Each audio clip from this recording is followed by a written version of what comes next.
All right, so here we are, the Cardinals Coaches Chronicle podcast from the Dignity Health Arizona Cardinals Training Center. Paul Calvisi, Lisa Matthews, putting the special into special guest because the special teams coordinator, Jeff Rodgers. And if we look outside right now, it is raining. Can you confirm that, Lisa? It is raining? Last time I was out, yes. I failed to look outside and look a little further and see if there was a bicycle actually out there. Because we're wont to see every once in a while, well, more often than not, there's a bicycle here at the headquarters. And Jeff Rodgers, did you go all weather today? Did you break out any all weather gear for your commute into work?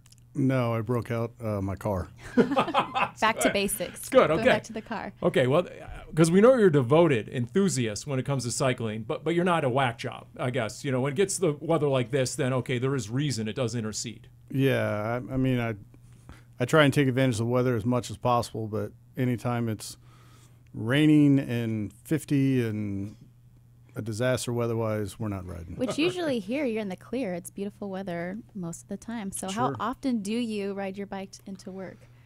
3 or 4 times a week in the off season, and during the season try and get in once a week. But you know, sometimes with the time, it's a little bit challenging. So it usually ends up being on the weekends. How long does it take you to get? It takes me about an hour. Wow. Yep. That's commitment. Now, what about the other end? How hot is too hot before you get on the bike? I have not experienced that. I mean, I've middle of the day in training camp. You know, you're just trying to find different ways, different windows to take advantage of. And, you know, I was thinking about that when people are asking exactly how hot it is. And I spent a lot of time in Texas in my life, so I'm used to the heat. Do you take your bike to training camp? I can't remember if I Yeah, so you go from the hotel. We need a, you know what? I have an idea, a feature for training camp. We get Paul No. to get on a bike with you. I'm not polycardio, put it that way. Or we could do the bike with the little what we what's should it called, do, where they, The little sidecar. there you go. Yeah. We can put you in there. or we can put me in front of a green screen. That'd be good. I'll just green screen. I'll cycle it in with Coach for a good hour. You know, I'll just be really big. You know, but at least now the players, they can't whine about it being too hot or anything, because you can always tell, hey, I rode into work today. What are you talking about? It's not too hot out here. The players are always going to have their opinions about a number of things. How did you get into biking?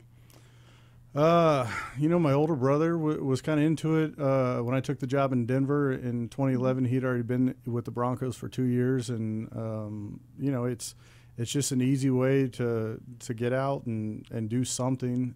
We're always trying to find ways to exercise and stuff, and you know, when you're on a bike, you can go a lot of different places as opposed to staring at the mirror or the window or, you know, whatever may be, you know, in the gym. Yeah. What's more dangerous, playing college linebacker like you did, or cycling in this world of distracted driving? I mean, you got to keep your head on a swivel, don't you? Yeah, I mean, nothing real dangerous, but I've had a few close calls. I mean, there's, you know, out here, there's a college campus between here and, you know, where I'm headed home, and that can get interesting at times.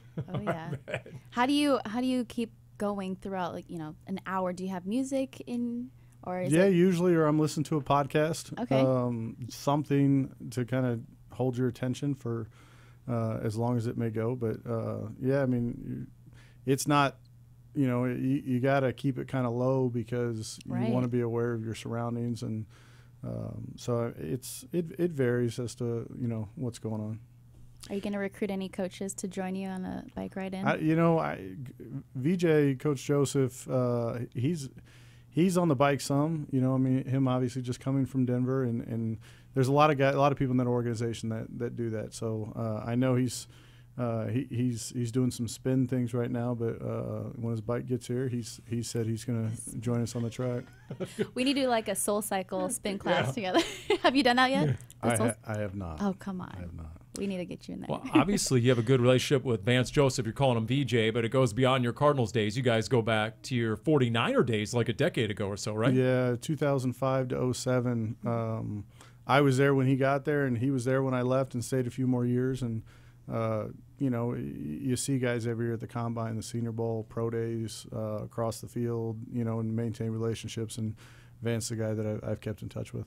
It is the world of coaching. Everyone kind of knows everyone. But what kind of relationships did you have prior to the new staff coming in with some of the guys? Well, Vance and then Billy Davis as well was a part of that San Fran staff. The other guys, I mean, I'd have to go through our whole staff. I hope I'm not forgetting anybody, but there's not anybody else that I had a long-standing friendship or anything. Some guys that I'd met across the way, but it's just sometimes luck of the draw. I mean, last year Mike McCoy and I had worked together in Denver, and that was really it in terms of a coaching staff, guys that I'd worked with. When I came into the building, Mike had yet to be hired, and the only three guys that I really knew here were the kicker, punter, and the snapper. I mean, those are the three guys that I'd known before, ironically, and those are the three guys that we spend most of your time with. Mm-hmm. There were a lot of reports that you were getting a lot of interest from other teams in the offseason before things were solidified here. That must have felt good.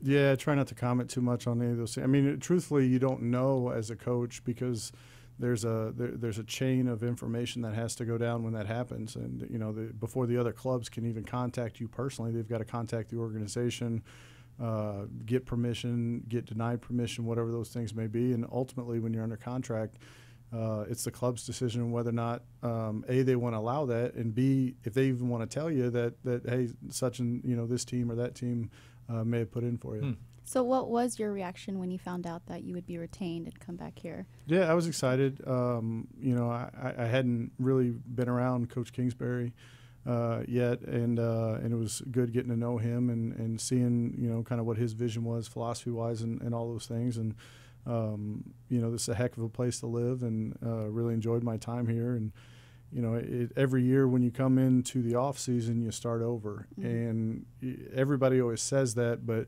when you're new and nobody in the building and none of the players have played for you, there's a number of things you got to cover. This year, going to the off season, special teams will be the only side of ball that guys have a deep, understanding of what we're trying to get accomplished. So we can hit the ground running a little bit faster. Just because some of the inherent knowledge that the players will have from last year. Mm-hmm. You mentioned Pro Football Focus. Lisa knows this with the players. A lot of them will wince, right? Or maybe they'll get combative. They don't, especially offensive linemen. They don't trust any of the ratings, Pro Football Focus. But we live by those stats. they did rate the special teams of every team in the NFL. And I'm looking at ratings to say that week 1 through 9 of last year, Cardinals special teams were middle of the road, middle of the pack. But week 10 through 17, the Cardinals special teams units were top 10 overall. Would you agree with that? Was there market improvement, especially that second half of the season? Yeah, in some phases. I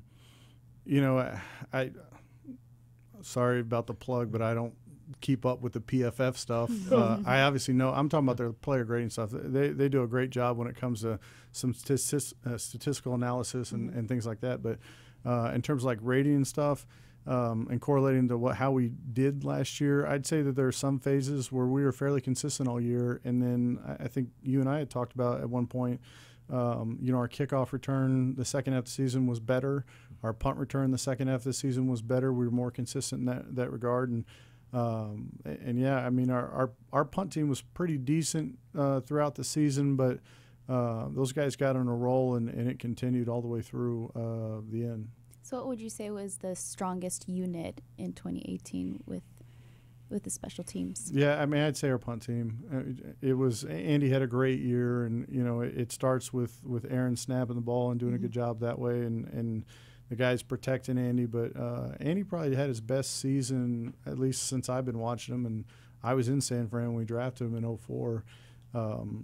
He did a better job directional punting, getting it closer to the sidelines, and the first area, the coverage part, is the gunners, and Brandon and Rudy are as fast as any tandem in the league. And, Zeke obviously made a lot of tackles. There was just a lot of guys contributing in that area, and he took a lot of pride in it. I remember those games against the Niners back in the day and when Andy Lee was in his prime. And that's not to say he wasn't this year. He led the NFL in net punting. I mean, come on, our punting average. But I remember what a weapon that was. Just in general, do people underestimate or undervalue a punter, do you think? I don't know. I certainly value the punter. I value a lot of guys that contribute. And for a lot of guys in the kicking game, specifically – the specialists, most of the time it's a good thing when they go unnoticed. And, usually when you get noticed in our area, it's one end of the spectrum or the other. It's either really good or really bad. And Andy's been pretty consistent over his entire career, and most of the time, over the course of his career, when people have had something to say about it, it's been extremely positive. I like to call him MV Lee. Hopefully that sticks with him. Yeah. What about the personalities of these guys? I mean, I think of Andy Lee. Oh, yeah. And I think of some of the kickers. I think Aaron Brewer. Just the unit itself. Right. They have their own personality. And you play along to that, too. Is it akin to being a hockey goalie? Are a lot of these guys geared up a little different, your specialists? You spend so much time together, too. So. Yeah, you'd hate to lump a bunch of guys in together and just say they're all like X, Y, and Z, but they're all unique personalities, at least the guys that we worked with over the last year. Now, we talked about the strengths of special teams. What about something that you're looking to improve coming into this upcoming season? I'd just like to be more consistent from the beginning of the season. One specific area, it'd be hard to dial down. We're still kind of in the process of still self-scouting, and as we get closer to when the players come in, we'll have a plan for how we want to attack those things. But there's kind of a certain technique in this phase, or a certain scheme in another phase that we'd like to toy with a little bit in the spring and see if we can't get better at it. What'd you think of Zane Gonzalez down the stretch, all the way down to that 55-yarder that tied it up 24-all in Seattle? Yeah, Zane had a heck of a day that day in Seattle. I think that's a process with in terms of the field goal kicking, your snapper, your holder, your kicker. I mean, that takes time, and there's a reason why, most teams in the league, it's rare when you don't see the punter holding. When they have a quarterback or they have a wideout or a tight end. Back in the day, you saw that all the time. And I think a lot of the reason is because as coaches, we've come to realize those guys spend the entire practice together. You don't have to wait for the offense to be done to grab a quarterback or stay after practice for 10 minutes. They're there together for 2.5 hours. They got nothing else to do but get good at that stuff. So as time goes on, that operation should become a little bit cleaner. They get to know each other. The timing becomes better. The timing becomes cleaner. And I think that played a part in Zane's progress. And we look forward to hopefully that being the start point this year. Now, when I would play Madden a lot in high school, I was all about the trick plays, the fake punt pass. For me, if I was special teams coordinator, I would have a lot in my playbook that obviously sometimes you wouldn't just pull out anywhere. Do you have a lot up your sleeve that situational obviously is very important, but is that something that you would like to do more of?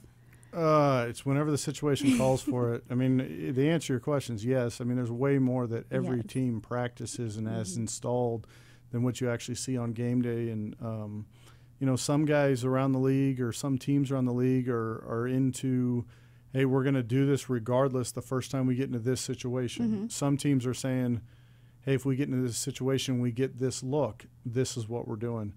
So it kind of just varies from team to team. And me personally, I'm looking for any advantage we can possibly have. And, we haven't gotten that far yet with Coach Kingsbury to see kind of how he'll be with that stuff, but ultimately it's the head coach's call. Yeah. And our philosophy and the way that we're going to play has a lot to do with how he wants us to play. And, as time goes on, we'll kind of figure that out. But I think it'll vary week by week depending on who we're playing. If I say best trick play ever, you go back almost 2 decades in this league. Is that too tough? Is that too tough a recollection? Does one stand out like, oh, yeah, I remember in this situation we pulled this play out of the hat?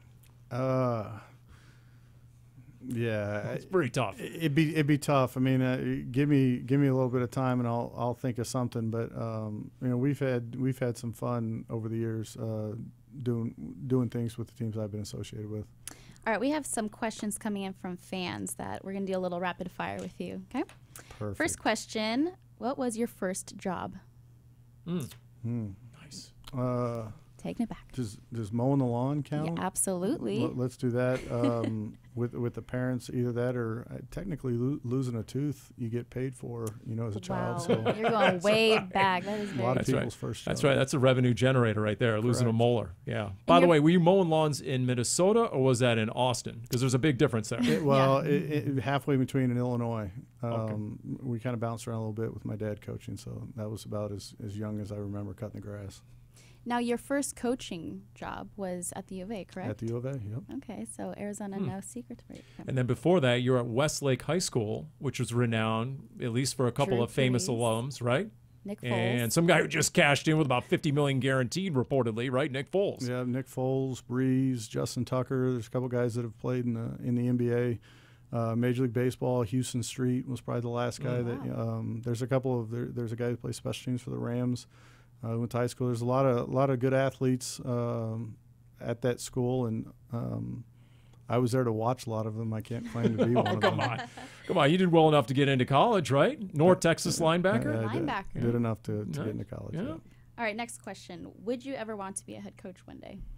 Yeah, I think you're always trying to do a good job of whatever you're doing, but that's something that, long term down the road, if somebody's interested in that, that'd be something that I think would be a good fit. Now, you come from a coaching family, so it's something that you were just always knew you wanted to get into, or did you fall into it knowing that my father coached, my brother, and yeah, kind of both. My brother and I got into coaching the same year, actually. Cool. He became a graduate assistant for Coach Saban down at LSU the same year I went to Arizona.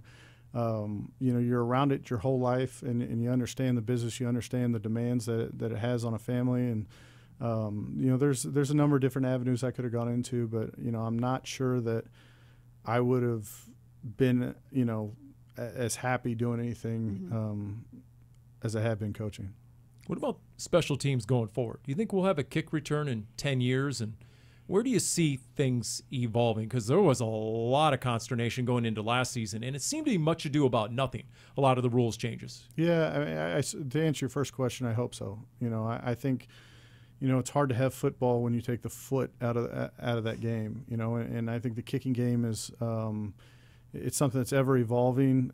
Player safety is the most important thing we can possibly do, and if you can keep our game progressively more safe, then it's a good thing for everybody. And I'm all for anything that's going to help in that regard. But I just hope that the decision makers around the league realize what an exciting play the kickoff is. I don't think that there was many things from a fan's perspective that they could tell, oh boy, this is totally different. For us, it was vastly different, and it's just some of the things that if you're not looking at some of the specifics, who can be involved in a double team block, how many guys have to be aligned where, to the naked eye, the way that they end up changing the rule, it didn't change all that much. It was just how we had to do things schematically, and frankly, it took us a while to kind of adjust to it. But I think by the end of the season, we were having more and more success, and I hope the kickoff is here to stay. A couple more questions from the fans. What type of players do you look for in special teams players?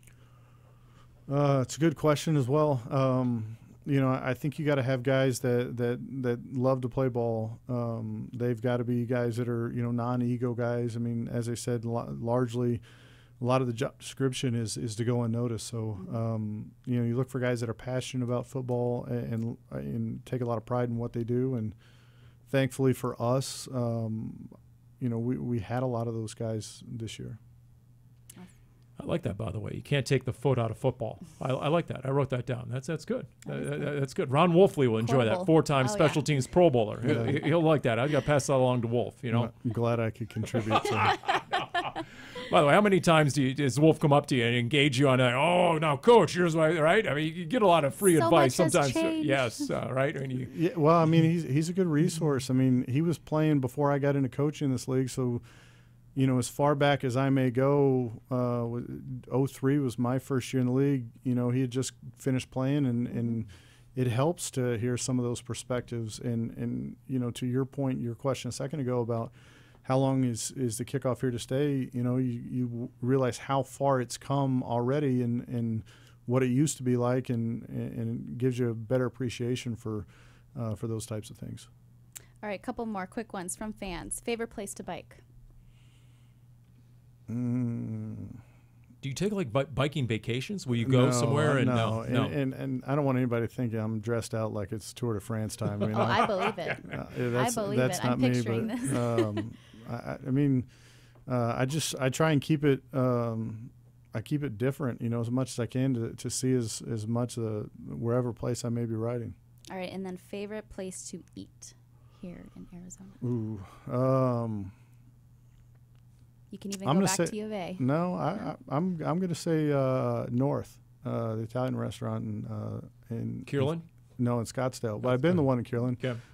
That's probably my go-to. Good. That's good, yeah. Never been All right. there. And you have some options at kick return this year, right? Between Farrell Cooper and TJ Logan and Christian Kirk. Mm-hmm. It'll be interesting to see how that whole thing shakes out. And, every year it's not just the player's ability. It has to do with, how much of a demand, their offense and or defensive responsibilities are going to play into it. Mm-hmm. So you try and find the best fit. And thankfully, we have plenty of options, because I've certainly been in seasons where you're sitting here in March and have no idea, who on your team can possibly do whatever. So for us, we've got a lot of guys who can handle that. And you haven't beaten Cliff Kingsbury into the facility yet, have you? That seems to be the consensus among the assistants. Nobody has yet to beat the head coach into the facility. Only when he's been out at a pro day or when he's not in the building. Yeah, when he's not in the building, that's your only chance. Exactly. That's good. That's good. Right. Jeff, thank you so much. Thank you so much. Yeah, you're welcome. Appreciate it. Yep. There you go. Jeff Rodgers, Special Teams Coordinator. Each and every Tuesday, we do a podcast. Next Tuesday, it'll be the Kingsbury Chronicles podcast. And then in between, we do the assistant coaches. And we count our way down. I mean, we got free agency right about now. Then you have the draft. Obviously, you guys are going to hit the field with OTAs and mini camps. And then, boom, before you know it, Cardinals camp in late July, before you know it. Coach, thanks again. That'll do it for this edition of the Cardinals Coaches Chronicle podcast.